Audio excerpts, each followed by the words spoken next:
as the source of capital. Gen X is just too small. And perhaps even more importantly, the millennials, late start, are finally having kids in number, which means in 20 years, their kids will start entering the labor force in numbers.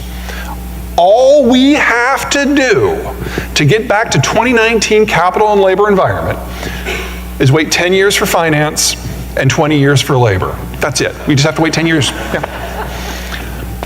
But check out Germany. Bottom fell out of the birth rate 70 years ago. They ran out of kids 30 years ago. And this decade, that big bulge moves into mass retirement. The German economic model was always going to collapse this decade. The Ukraine war is just speeding it up. And then there's China. That is already the fastest aging workforce on record in human history. And we now know that that data is wrong. A little over a year ago, the Chinese admitted publicly that they had overcounted their population by in excess of 100 million people. With all of the missing millions, people who would have been born under the one-child system, meaning that they're all 40 and under, suggesting that these yellow bars, those yellow bars don't even exist.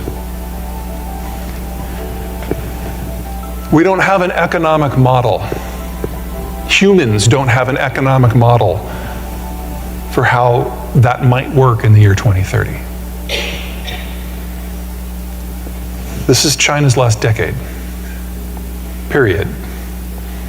I could give you a half a dozen other reasons why China's going to collapse, but this is the one that is completely unavoidable. There is no policy that can be adopted by any combination of countries that can save them from this. All right, let's talk about you. These solid red lines are where the urban center stops because of geography. The dotted are where the cost of expansion goes up. Check out you guys in the middle. I mean, yes, you've got like a protected wetland right there, but honestly, it's so small you can go around it. One of the big things to keep in mind if your intent is to change the economic destiny of your locality is, taking an accurate stock of your assets and your liabilities and taking a really good hard look at your local geography and your regional geography. And in your case, there are no real limits to where you can go. You've got some of the cheapest land in the country, you've got access to a river, but there are a couple of problems. The first one, the most significant one, is you're close to New Orleans. And that's not because everyone's gonna go party there on a Thursday. No. The problem is New Orleans is the world's largest bulk export terminal. And so anything that was in about 600 miles of it, the decision has been made over and over and over and over to just not move up the value-added chain. Produce a raw commodity, ship it to New Orleans, they send it over the horizon, and that's the end of the story. It's cheap, it's easy, it's boring, and it limits what you can do.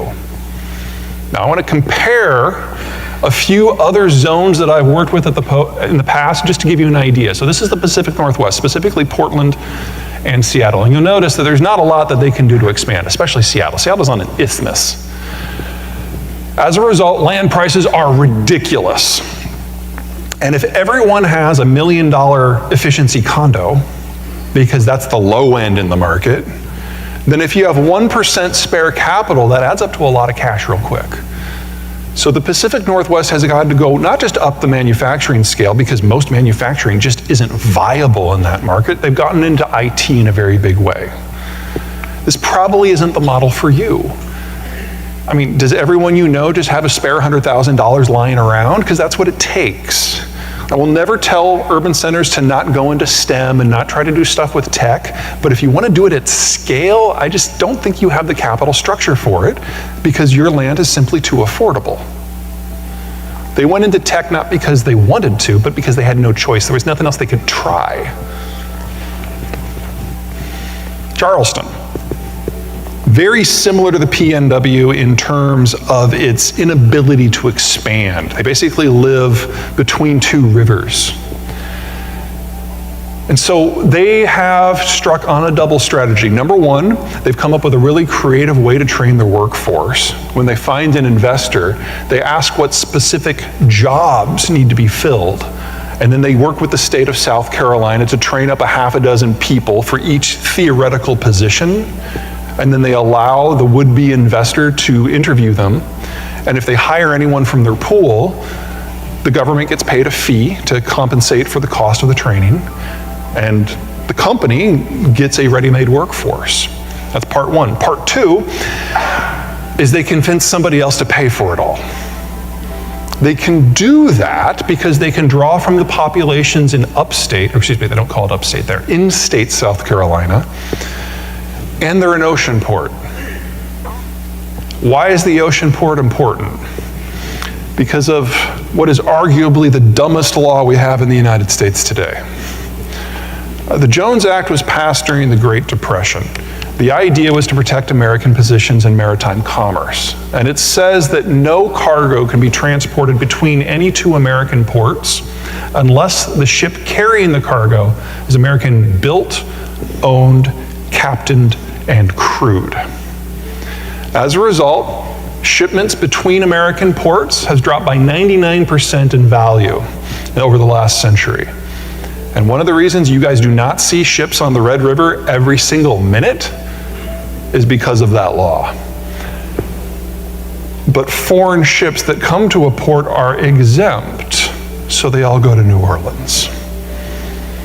Any American port on a river has basically been gutted because of this law. So I've been fighting this very lonely one-man war against this stupid law for so long. I honestly think that the Jones Act is the single biggest problem facing American development moving forward.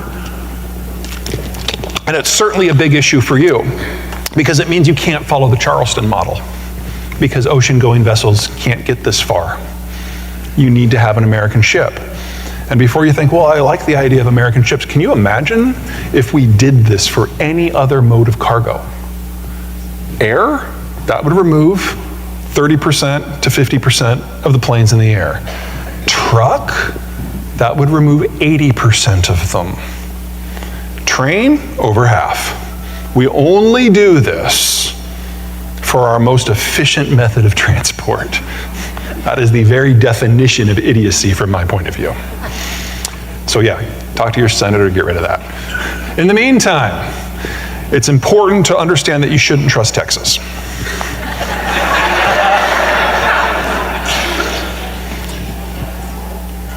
Folks, that's 15 million people with a lot of space to expand. And they're slowly metabolizing all the land that's between the four triangle cities. And even with that, the reindustrialization of North America has been going so far. I mean, this isn't a new thing. We've been industrializing at ever-growing pace for about 10 years now. Without the Chinese and the Germans being on the skids, we probably need to double the size of the industrial plant in the United States within the next 5 years, assuming we still want stuff. Americans really like stuff.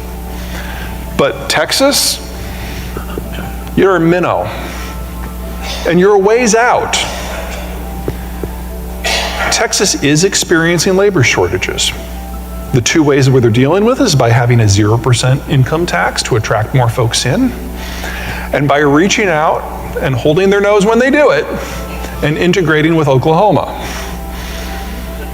Let me underline that. Texas is integrating with Oklahoma on purpose.